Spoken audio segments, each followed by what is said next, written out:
Hi guys, welcome to my channel. Today we're going to be reviewing chapter 1123 of One Piece, and this chapter confirms that Elbaf is on his way to be the next arc, and Egghead Island is officially finished.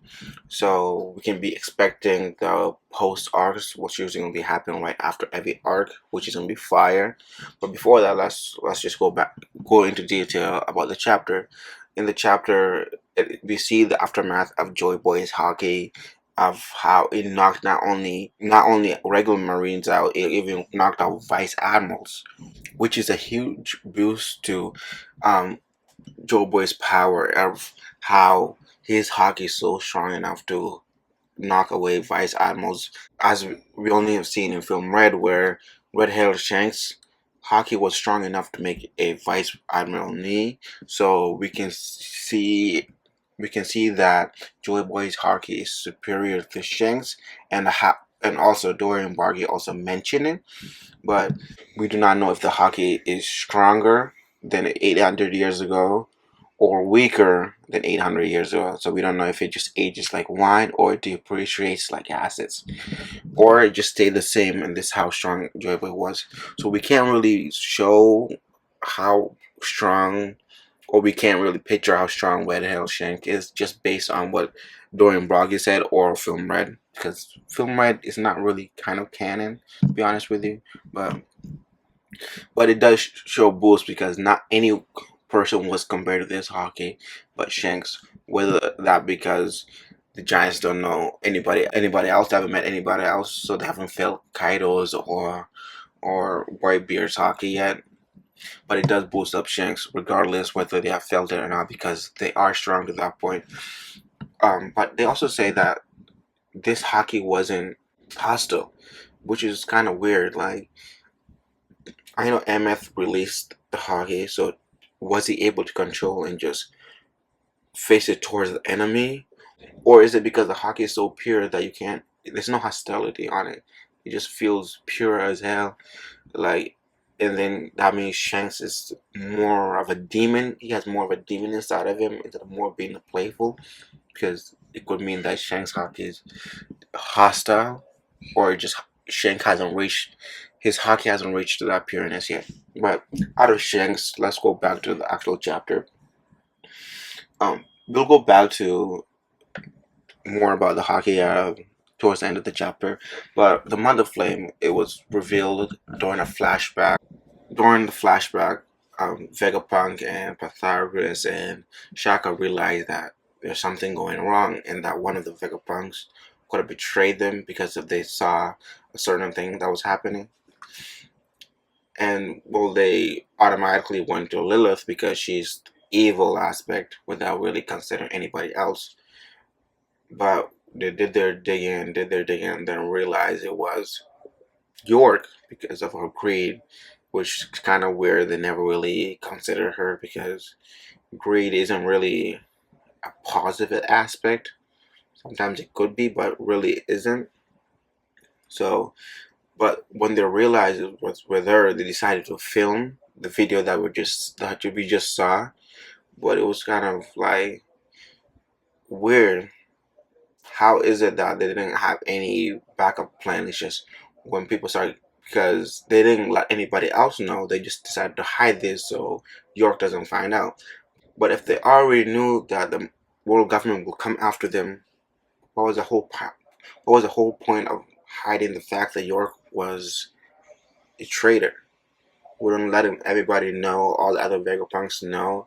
Make sure they can contain York and imprison York, and make sure nothing else gets leaked, because regardless of what they do, the world government was going to come.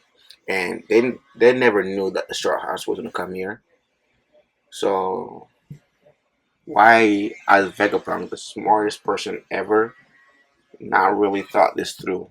But listen, I'm not smart as him, so I don't know the kind of thing he had to go through, or if he just playing 4D chess right now, and he thought of all this, and he was willing to sacrifice himself for at least Lilith to go and survive, make sure that his legacy just continues.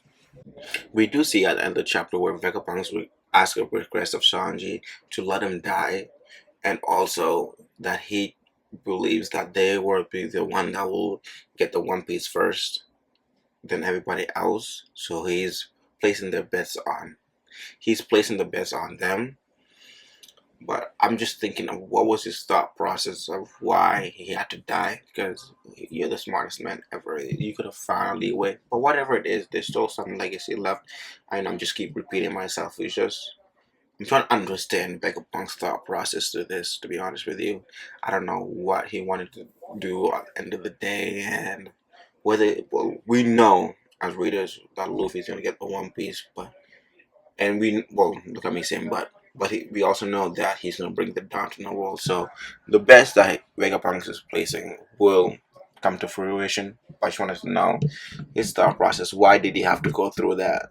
Emmett, the giant robot, saw him sink in the last chapter, and this chapter, uh, Luffy thanked him uh, for what he did. But what is Emmett gonna do? Like, how is he gonna get out of this? Because as soon as Luffy leaves, or he leaves out, well, which he left out of here fifth this chapter, Emmett just turns off. So is not Emmett gonna come back ever, or was this the final and done that we're never gonna see Emmett again? That his time is done. It's just time for the new generation and for the new Will of D to take over and for him to be agent past. I have no idea because I don't know how Emmett lived throughout these 800 years. What kind of struggles he went through? Was he just sleeping all that time? Because we know 200 years ago he was active.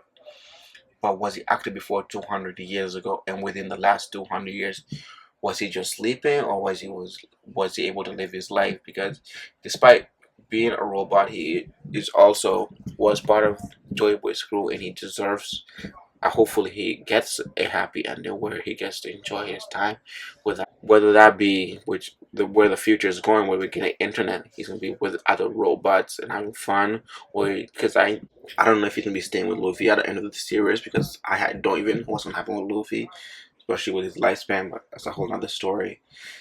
But will he get any, like, is this his full closure, or will he not, like, will he not get anything else further than this? I have no idea, but hopefully he does. No, he deserves it. He's always been fighting for his friends. He was in danger 200 years ago. He refused to use joy, but it's hockey. He only ended up using it because of Luffy, and because he ran him joy. But so I wonder, like, being so selfless, will he get? Hopefully, I hope he gets something in return, just something, a closure or anything. Now that the post arc is coming, we can be expecting to finally see what's gonna happen with Blackbeard after his fight with Law. With, like, what Caribou's gonna tell him. Is he gonna go after Poseidon or Pluto, or is he gonna go after both? Whether it's highly likely he's gonna after Wano, but it's gonna be harder to go to Wano because of the sea level. How's he gonna get there? So the easiest option is Shiroshi and get Poseidon, but I don't know if Oda wants to go through that, the torture of Shiroshi, or just end up, or he's gonna end up on Wano, and then Yamamoto's gonna protect the people, and she's gonna get closer to the Wano citizens, and that's gonna probably break the shell that we have.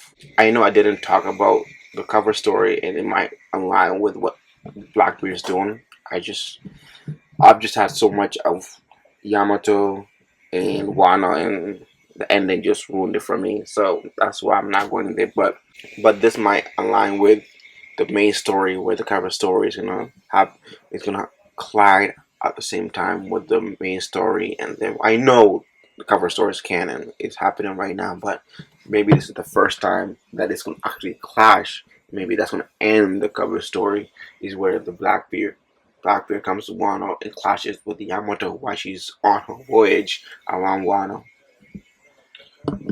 which is going to be pretty cool because that has really never happened before. Yes, we've had characters that are in the cover story appearing in the main story during Blackbeard and Law's fight, but never where they intersect each other, and then the people from the cover story come in to the chapter at the same time as the people from the main series come I don't, you know what I mean. So they're gonna be interacting with. Hopefully, they're gonna be interacting because I don't want Shiroshi to go through that pain she's gonna be going through because she deserves way more. She's been locked up her whole life. Then she went to the reverie, and then she had to go through that thanks to Milgar and Garp. Otherwise, things would have ended up ugly. Now we know the next destination is Elbaf. So, do we expect that there will be a problem for the Straw Hats to solve in Elbaf too, and that's going to be in the final arc before the final war, or is there going to be closures for Robin or Usopp because of who's there for Robin, and then Usopp, whose dream was to go there, he's going to be one of the first Straw Hats to have at least one of his dreams fulfilled because no one else has had the dreams fulfilled yet. And yeah, his first dream was be a brave warrior of the sea, but well, we even wow, never mind about that. We even have a chance of him having both of his dreams fulfilled at the same time, which is gonna be amazing. Because damn, that mean this really shows that we're at the end of the series, where Star Hearts are gonna get the dreams fulfilled. I always thought it was gonna be at the same time, but I forgot it's almost the end of the story, so at least some of them gotta be solved one quick earlier. Because I know we know how Zoro is gonna be solved. We just don't know what Luffy's dream is yet. This is pretty awesome. Um, but thank you guys again for watching the video. Subscribe, like the video, and I'll see you guys next time.